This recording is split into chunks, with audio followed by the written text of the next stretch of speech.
Hi viewers. 2 నెలలు అవుతుంది. October కదా, 3 నెలలు దాటుతుంది. జూలై 23వ తారీఖు ఒక జడ్జిమెంట్. ఒక ముస్లిం వ్యక్తి కర్ణాటకలోని ఒక దేవాలయంలోకి వెళ్ళి అల్లానే నిజమైన దేవుడు, మీరు ఇస్లాంలోకి మారనట్టు పాంప్లెట్లు పంచాడు. అక్కడ ఉన్నటువంటి హిందువులు అతను పట్టుకొని, ఏం చేస్తున్నావు నువ్వు?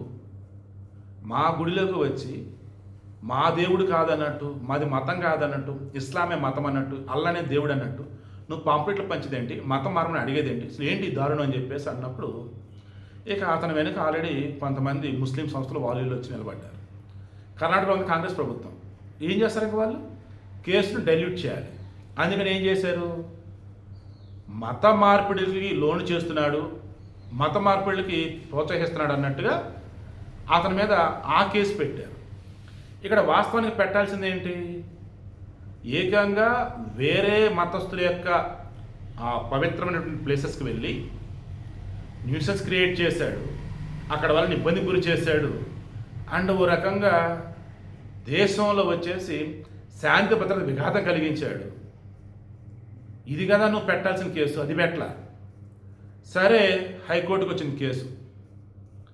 జడ్జ్ వెనకాల అటాచ్ చేసిన పెద్దన, అయ్యా జడ్జిని బూతులు తిడుతూ కామెంట్లు పెట్టకండి, తప్పు అది, ఏదైనా తేడా పడితే మీరే జైలుకి వెళ్తారు.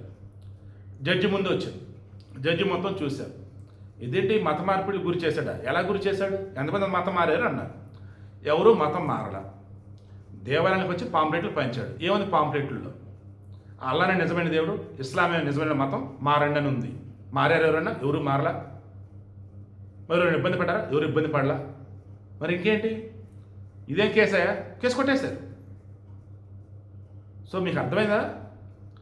అదే ఒక హిందువు గనక ఒక మసీదులో వెళ్ళి ఇస్లాం మతం కాదు, అల్లా దేవుడు కాదు, మా రాముడే దేవుడు, మా హిందూ మతం అని పాంప్లెట్లు పంచితే వాడు బతికుండేవాడా? చంపేసేవాడు.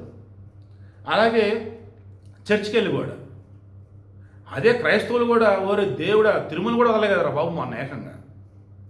వాళ్ళు చర్చిలకు వెళ్తారు, మళ్ళీ తిరుమల దేవస్థానంలో ఉద్యోగులుగా ఉంటారు, వాళ్ళ హడావుడి మళ్ళీ వాళ్ళదే. చివరికి మన ప్రక్షాళన మొదలైంది. సింపుల్, నేను చెప్పదలుచుకుని ఏమీ లేదండి.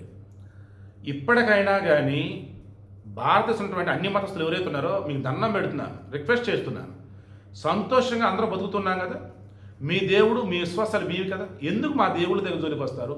ఎందుకు మా మత ప్రాధాన్యాల దగ్గరికి వస్తారు? మీకు పిచ్చేమన్నా? అదేమని ఎవడన్నా మావాడు ఏదో నోరెత్తితే చాలు మీద పడిపోతారు. ఇంకా మేము తక్కువ ఉన్నాం, మేము మైనారిటీలో, మాకు రక్షణ లేదా?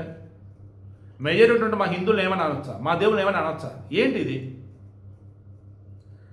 మరలా చెప్తున్నా, గతంలో చెప్పిప్పుడు కూడా చెప్తున్నా, నాలాగా ఏ జర్నలిస్ట్ చెప్పలా, నాలాగా ఏ మనిషి చెప్పలా.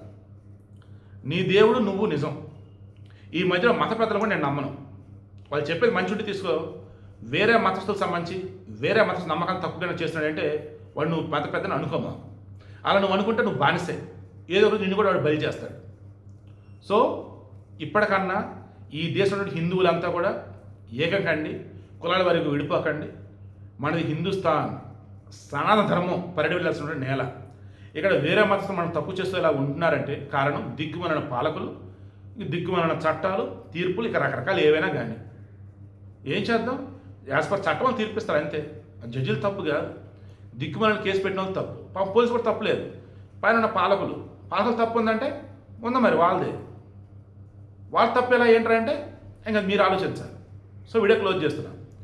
ఇప్పటికి కూడా మన దేశంలో ఉన్న మెజారిటీ మతస్థులు ఎవరైతే ఉన్నారో హిందువులు ఇబ్బంది పడుతూ బతుకుతున్నారా? కారణం అంటే దిక్కుమాలిన పాలకుల వాళ్ళే.